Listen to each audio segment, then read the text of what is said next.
Today I thought I'd do a little experiment because I did mention once about putting some different windshield washer jets or windscreen wiper jets on a Defender. And after a bit of searching around, I think I've found the perfect answer, because even I was surprised. So what I've done is I've rigged up a little experiment. I've got a battery, a pump, some pipe and one of these, a washer jet. And even I was surprised at this. So I'm going to just show you how it works. I'll turn the wipers on. Nothing spectacular there so far. But what's this? Look at that. It's got two jets in it. Isn't that brilliant? Look at that. This is going to get full blown fitted now. I thought there was only one jet. Watch this space. I'm going to fit that into the Land Rover this morning. As that experiment was a great success, I'm going to fit those washer jets onto the arms up here. I think that was great. I was really excited about that. I didn't think it came out in two places.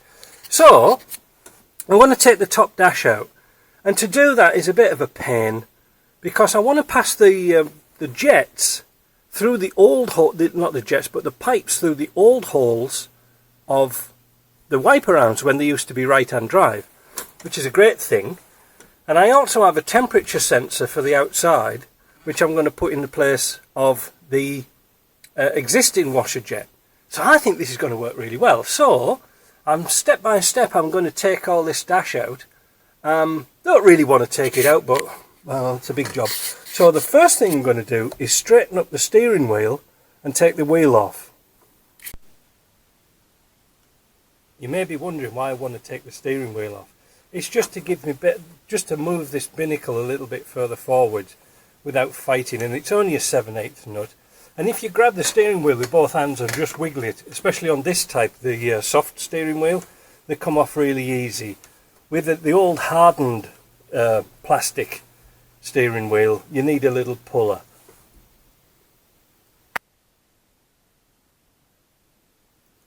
So we've got to take the grab handle off. There's a screw just behind the badge. Just take it off. Now these are a bit tricky to fit. There's usually a screw in here, but this one's missing for some reason. But all I do is I don't take this off. I just leave it like this because you're bending and flexing it.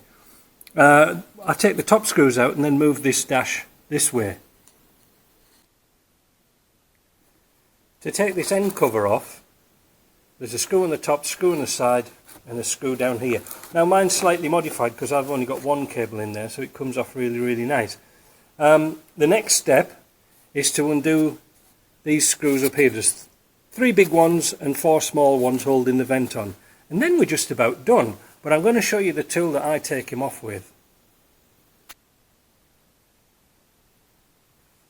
To get the screws out, you can choose either a small stubby screwdriver, smaller the better, or sometimes when I get them really tight, I use this. It's a little ratchet spanner with an adapter and a Phillips screwdriver point in there, so that seems to work quite well. So I've disconnected the Mud UK panel. There's a myriad of wires behind there. It's not very tidy, but they seem to work alright. So now we're getting into the realms of wiring. Disconnect your battery, or turn your power off like I do. And then this panel, the bit of wiggling, will come out. That's why we leave the handle on the end. We can put that in the back of there. And now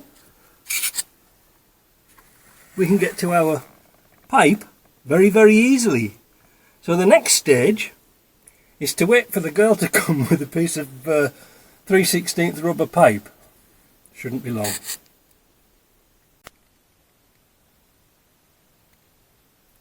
So now with a pair of long nose pliers, you can pull that pipe off just gently, and then moving that out the way, we can see under there we've got to get the nut out, and we do that with a deep socket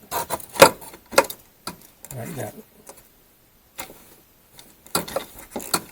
and it's not very tight. In fact, I'm going to take the socket off and do it by hand. If you're like me and you're working on your own, just lightly put a pair of vice grips or mole grips on that connection if it's all turning, because sometimes, like I say, when you're on your own, you can't reach round to hold that if the thread's a bit tight.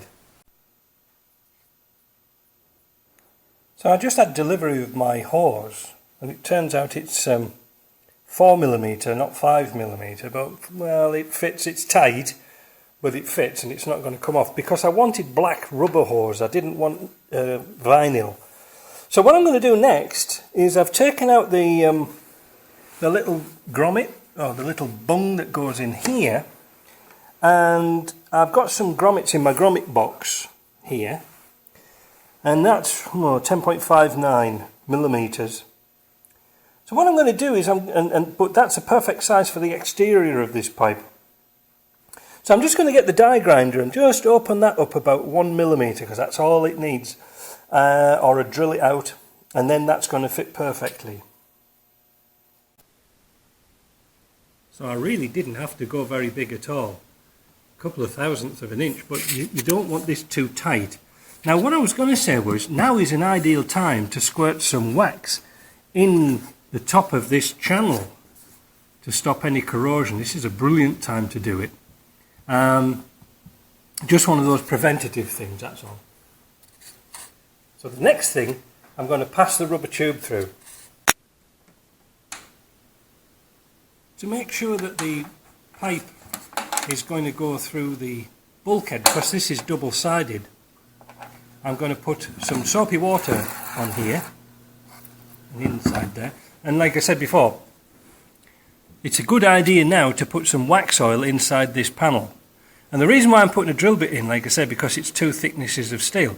And then when you've got it through, you can use it as a guide.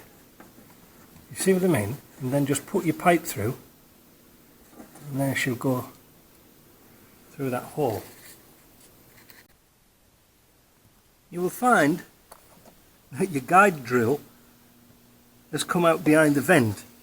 So it's just a simple matter of unscrewing the vent screws and putting them just to one side.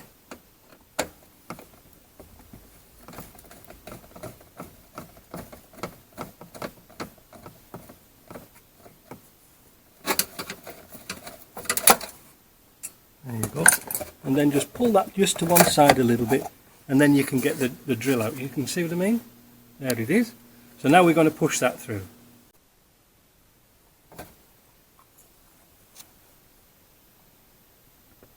Once that pipe's on, you can pull back. I had a bit of a difficulty getting this green pipe onto this T-piece, but I should have used some hot water, but I didn't have any. But it's nice and tight and it isn't going to come off.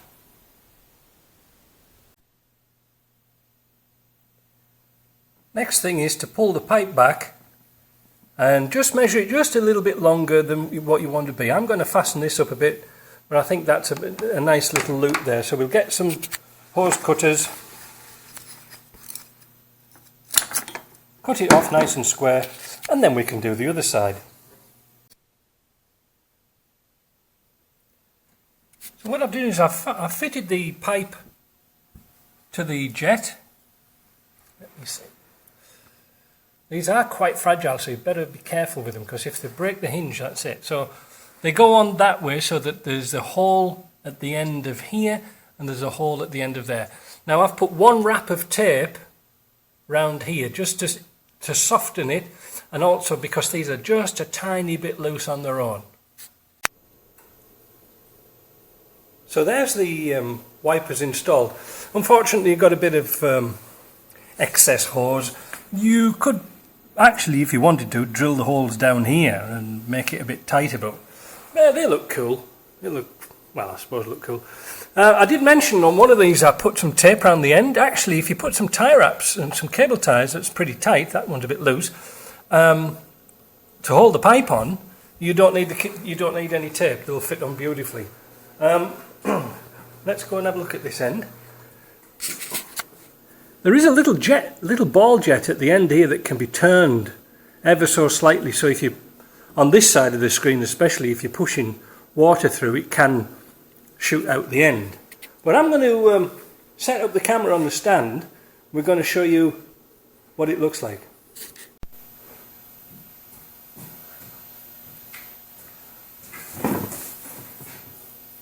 So they're in. They're working. I'm going to show you what they work like. But I went upstairs and had a quick cup of tea. Well, it wasn't a quick cup of tea, it was quite long. And making a cup of tea gives you time to think. And I think I'm going to make this even better. Watch what happens.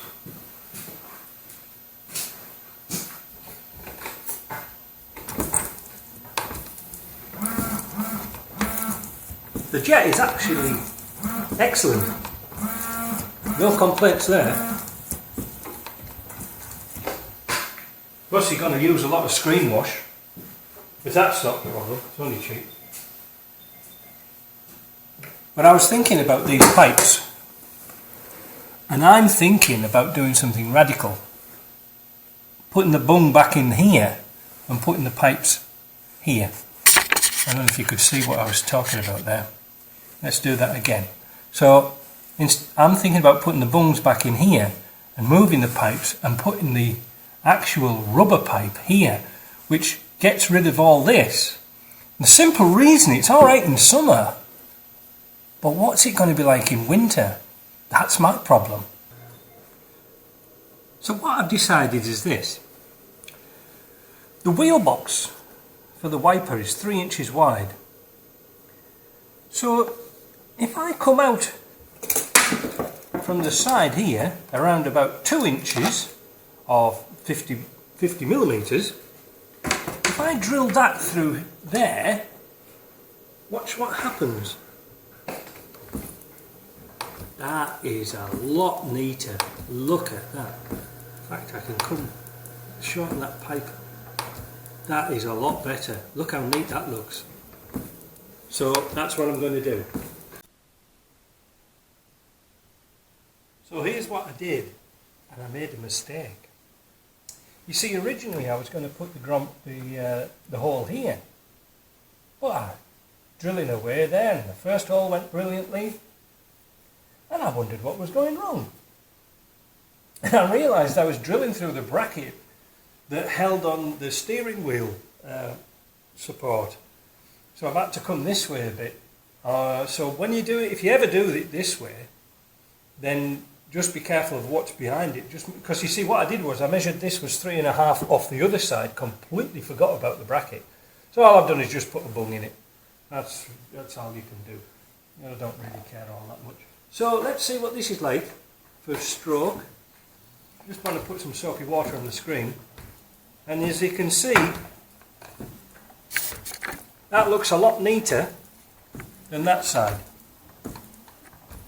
Right? The other side's going to be even better because I'm going to put the hole here on this one. So that's going to get rid of a lot of that. So let me continue and see what progress will. So I rerouted the hoses again. Like I say, I made a bit of a mess there, so don't you make that same mistake. But I think you'll agree it looks a lot neater. Now I didn't put a tie wrap on that one. Don't know why, maybe I should, but let me have a look, see if it's going to go on. What you have to remember is when you fold these wipers back, you've got to make sure that there's enough hose, otherwise it'll be too tight. So I think I'm going to leave it like that. How I did that, I put a slight twist on the pipe when I put it in. So let's see what it looks like when it's working. Here we go.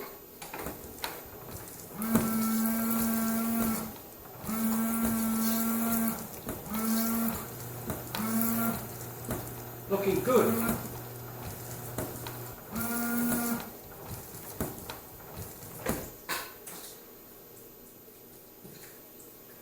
So I can think we can say that's a great success. Yes, you can put the pipes through these holes here, But like I say, because we have so much snow and ice, I think if we'll get them all clogged up and we'll be knocking them off with our snow brush. So I think this is the best way, and they are flexible still. I think they're going to be good. I like this idea. Yeah, no, I really do. So now I'm going to fasten up the tube inside, box it all back up, and then we're done.